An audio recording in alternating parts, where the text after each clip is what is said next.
Hello tout le monde, alors aujourd'hui pour cette première chronique vidéo, nous allons parler de comment garder la foi quand tout va mal. On passe tous des moments difficiles où rien ne marche, que ce soit dans le domaine du travail, la famille, son foyer, bref, ça ne va pas. Et souvent, on a tendance à réagir comme ça.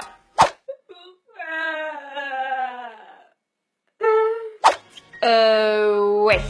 Pour éviter ce genre de situation, je vais vous donner 3 points essentiels qui pourraient vous aider à surmonter ces épreuves.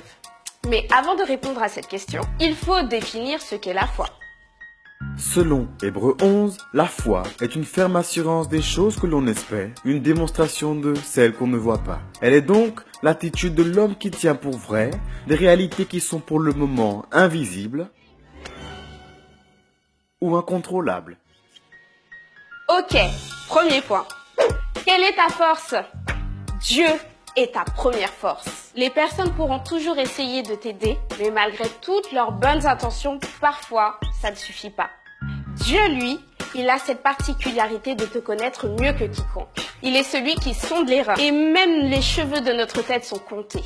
266, 267... En gros, il saura t'apporter les réponses dont tu as besoin. Et j'ai pu constater moi-même que Dieu est fidèle. À chaque fois que je lui ai demandé de l'aide, dans les moments difficiles, il a su réchauffer mon cœur. Quand il m'arrivait des choses que je ne comprenais pas, il a su renverser les situations pour me montrer qu'il est un Dieu de justice. Parfois, il peut arriver que vous ressentiez une baisse de forme. Pour continuer à assurer, vous avez besoin de vous recharger en énergie. La Bible est une formule complète, efficace, à utiliser sans modération. Deuxièmement, savoir s'entourer des bonnes personnes. Ouais, bon, ça je pense que tout le monde le sait, c'est important. Et justement, cette période de turbulence dans ta vie te permettra de faire un premier tri.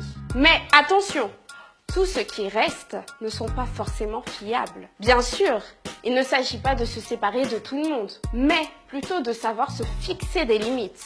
Donc, il faudra éviter de se confier à n'importe qui et savoir déterminer ceux qui sauront te faire avancer. Ça peut être un ami, un collègue, un camarade de classe ou une simple connaissance qui a déjà vécu ce que tu vis actuellement. Troisièmement, arrête de te lamenter et poursuis tes rêves. Ok, maintenant c'est à toi de jouer. Avant cette période, tu avais sûrement des objectifs, des projets ou des rêves. Et laisse-moi te dire que ce n'est pas le moment de les abandonner. Si tu es tombé, ça peut te faire mal, mais ce n'est pas une raison pour rester par terre. C'est comme quand tu apprends à faire du vélo. Ça fait partie de ton apprentissage. En vérité, laisse-moi te dire que la chute, ce n'est pas un échec. L'échec, c'est de rester là où tu es tombé et de ne plus pouvoir se relever. C'est pourquoi la Bible dit dans le livre des Proverbes que le juste tombera 7 fois, mais à chaque fois, il se relèvera. Car le malheur atteint souvent le juste, mais l'Éternel l'en délivre toujours. Voilà, c'est fini pour aujourd'hui. Si tu as aimé cette vidéo, n'hésite pas à nous suivre en partageant auprès de tes amis. Et n'oublie pas, la seule manière de chasser l'obscurité de ta vie, c'est d'allumer la lumière. À bientôt!